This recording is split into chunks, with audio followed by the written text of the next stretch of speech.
Sorpresang binisita ni Vice President Sara Duterte ang barangay Dulo Fatima sa Cebu City kahapon. Tignan mo nagsisigawan yung tao, nag-aantay. Si Marcos nung dumadaan, wala man lang tumingin sa kanya. Dinudumog. Duterte! Duterte! Halos Ha? Mapapraning na naman si Marcos 'pag nakita niya yan. Baka mag-take na naman ng multivitamins yun. Bigyan ko ng komentaryo po itong pag-iikot ni BP Sara. Ito'y sa akin lang naman, ha? Hindi po ito galing kay BP Sara at huwag kayong magagalit kung mali ang ating makahulugan po itong pag-iikot ni BP Sara. Naalala nyo dyan nangyari yung indignation rally laban sa impeachment at talagang napakadaming tao. At ito naman si BP Sara nagpunta dyan at para magpasalamat. Alam nyo, napaka magandang halimbawa yan dahil lalaban na po si BP Sara. We know na yung impeachment ay political in nature. Tanga na lang ang maniniwala na talagang may kasalanan si BP Sara kaya nila ginigipit. Hindi po. I'm not saying BP Sara is perfect. Lahat tayo hindi perpekto. May mali si BP Sara, may mali ako, may mali ka, may mali si BBM.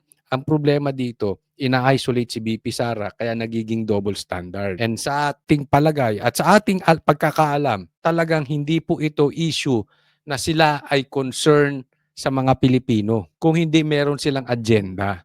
Yung iba nakatanggap ng 150 million reasons, yung iba may pakinabang sa posisyon, yung iba talaga galit lang at ayaw makapwesto ang Duterte dahil marami silang kaso ngayon at kailangan nilang sumipsip kay BBM.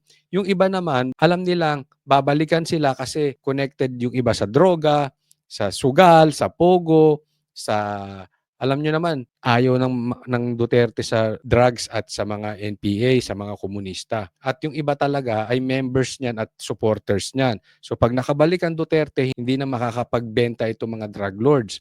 And at the same time, yung hawak ang iba nating mga kababayan na politiko ng Amerika. Sila talaga ang ayaw makabalik sa Duterte, ang mga Duterte dahil hindi nagpapahawak sa leeg ang mga Duterte. So ang pag-ikot ni BP Sara, it only mean one thing for me. Lalaban na po siya talaga. Dahil nilalabanan nyo, ginawa nyo na pong politika lang usapan, it's about time na si BP Sara ay mag-flex ng muscle. And this is her muscle, ang taong bayan. Let's not forget, siya ang pinakamalaking nakuhang boto sa kasaysayan ng Pilipinas, yung 32 million. Si Marcos, ginawa lang decent yan. Alam niyo po ba ang balita kay Marcos? Ang balita kay Marcos ay dinaya pa di umano yan. Yes, panalo po siya talaga. Yan po ang mga kwento-kwento, okay? Baka mamaya sasabihin ni Claire. Yan po ang kwento. Kung totoo to o hindi, I don't know. But yan po ang kumakalat na kwento. Pero doon sa mga nagrarally, alam nila na talagang ang ipinupunta ng mga nagrarally before ay si Sara, hindi si Marcos. So yung mga talagang BBM na umamin ng sila'y nabudol, alam nitong storya na ito. Sa mga rally talaga, sa mga sorties, ang pinupuntahan ay si Sara at hindi si Junior. Okay? Hindi po talaga 31 million. Di umano ang nakuha nitong boto. Inilapit lang kay BP Sara para hindi magmukhang disente. Hindi mukhang tinambakan ni BP Sara. Yun ang mga sinasabi. If totoo, I really don't know. Pero kita naman natin. Kita natin na talagang iba pa rin talaga ang impact ng Duterte. Marcos cannot be a president again if not for a Duterte. Hindi nga nila kayang ipalibing yung kanilang tatay. Sino nagpalibing? Duterte. Wala naman talagang kakayanan si Marcos. Talo nga yan bilang vice president eh. President pa kaya? So, piniflex na ni BP Sara. And I'm very, very happy dun sa ganung strategy. It's really about time na si Sara ay ipakita ang kanyang 32 million. At ang impeachment po ay matutuloy po after the election na. Nagdesisyon na po at may balita na po, may nilabas ng sulat si Senate President Chis Escudero at tayo nagpapasalamat. Dahil ito ay dapat itong tuparin ni Chis Escudero dahil naglabas na siya ng sulat. No?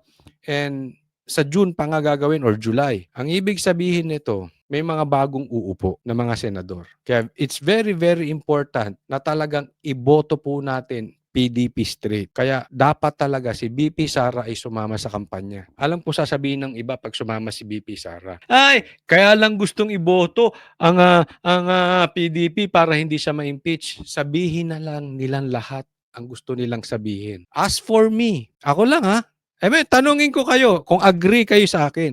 Dapat sumama si BP Sara kasi pinulitika naman na siya eh. Di labanan lang natin, di politikahan na tayo, lapit tayo sa taong bayan. Sino bang nagbigay ng mandato ng mga yan? Makakabalik ba ang Marcos kung hindi dahil sa taong bayan? Na mahal ang Duterte? Hindi siguro dapat ikahiya ni BP Sara na siya ay mag-attend ng rally. Ilang oras din siyang naglibot-libot at nakihalubilo sa publiko. Sila ng kampanya, ako nagpasalamat sa mga Cebuano sa ilahang padayon nga suporta sa ako o sa mga pamilya.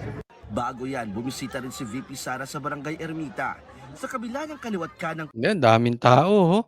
Oh, wala. Hindi mo makikita yan kay Marcos. Wala talagang binatbat si Marcos. Si Marcos, gaya ng pinsan niya, ayaw-ayuda lang. Kailangan pang pagsuotin yung mga pulis ng pula. Naalala nyo? Gina-justify pa nila yan. Pinagsuot ang mga pulis. Hindi natin alam kung ilang pulis. Siyempre, aaminin ba niyan? Sino ba yung pulis niya? Yung PNP chief nga niya, tinatanggi pa na nakasakay siya dun sa sasakyan. Tinatanggi pa na malay natin kung ilang pulis ang pinapunta dun sa rally. Baka kalahati nun mga pulis. Yan, ang daming case. Ibili nato na sa mga abogado ang istorya sa impeachment, particularly sa defense. Ako naniniwala ako, mahal ng taong bayan si BP Sara. At naniniwala ako, mananalo ang PDP. Pinangahawakan ko yung sinabi ni PRRD, mananalo ang PDP senators. Dahil mahal ng taong bayan si BP Sara. Paalala ko lang, pag na-impeach si BP Sara, dinesisyonan na guilty siya ng Senado, never na siyang makakatakbong muli. Kaya paalala ko po sa inyo, it is very, very, very important na yung talagang mga loyal sa mga Duterte. Itong PDP na to, solid to. Wala akong nakikitang tapon doon na hindi loyal sa Duterte. At alam naman natin,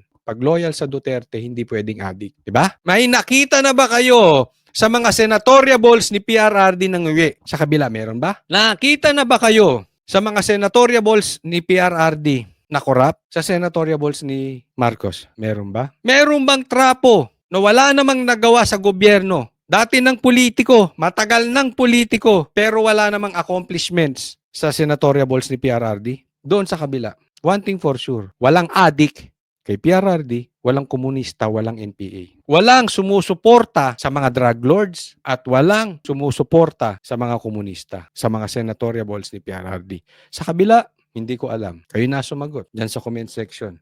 Kayo na sumagot. Sa ako ang impeachment, ilahaman ng trabaho o ang mga abogado po ang mas nakasabot kung unsa ang proseso sa impeachment. Pero usap-usapan kung bakit absent siya sa maisog rally na Ito, maganda to Bakit absent sa maisog rally si BP Sara? Unahan ng kanyang amang si dating Pangulong Rodrigo Duterte noong Sabado. Isa ang nakatatandang Duterte na tatayong legal counsel ni VP Sara sa kanyang impeachment. Heto naman ang Tingnan mo ang init, no? Ang init ng pagtanggap kay BP Sara. Ito sabi niya, magkaiba kasi ang aming schedule. Di namin alam. Isang araw bago ang rally, tsaka pa lang ako nasabihan na may rally pala dito sa Cebu. Iba yung aming schedule. Di ko siya makancel dahil napangakuan ko ang mga tao sa aking schedule. Ayan. Kaya hindi nakapunta si BP Sara. BP Sara, paano next ng mga maisug? Isa ka adlaw bago ang kagtong rally, mao pa to nasultian ko nga naay ko noy rally din sa Cebu. So naglahi ang ako ang schedule, dili na ako siya makancel kay nasa araw. Ako natatakot kay Mayor Rama Baka mamaya kuhanin ng cellphone nito. Alam nyo naman, pagka ididikit sa Duterte, kung ano-anong excuses nila, baka sabihin, ay, meron kang mali, Mayor Rama, is-confiscate namin, may libelous ka, confiscate namin ng cellphone mo. Ganyan po. Nako, kung hindi man baka sugurin yung bahay, tapos hindi na umalis doon sa bahay. Dahil meron silang hinahanap. Di ba nga, yung sa Davao, sabihin mo na naman, Claire, fake news. Yung sa Davao, tanim. Hindi ba tanim krimen? Saan ka nakakita, mangu-hold up sa Davao, may armas napakahaba, gun ban? Nakakatawa naman kayo. Sige, sabihin mo, Claire, fake news. Claire, sabihin mo, fake news ako. Si BBM, takot magpa-drug test. Fake news ako? O kayo, sagutin nyo ako. Sa mga nanonood, fake news ba ako? Si BBM ayaw magpa-drug test? Sabihin, nagpa-drug test na siya sa St. Luke's. Hindi ngayon. Ngayon ang usapan. Hinahamon siya ni PRRD. Sabay sila sa Luneta. Huwag niyong ibahin ang usapan. Walang naniniwala dun sa drug test nyo sa St. Luke's. Totoo man yun or hindi yun ang issue. I-live natin sa media. Now tell us, are we fake news? Natakot si BBM magpa-drug test? Sige, sabihin nyo. na ko ang mga tao dito sa Ba't ba kayo magpa-drug test? Ako nang sasagot, ako na magbabayad. Dami yung pera, wala kayong pambayad. Bira, oh. Pero hopefully, sa susunod, available ang aking schedule. Makakadalo ako sa iba pang mga rally. Yun! Napakaganda. Ako talaga, I really hope na makasama na sa Maysug si BP Sara. At suportahan niya ang PDP. Kahit namang gumawa ka ng mabuti, BP Sara, pasasamahin ni Marcos at ni Tambay. Fake news na naman. Ano mang ginawa ni BP Sara compared dun sa confidential funds ni Marcos?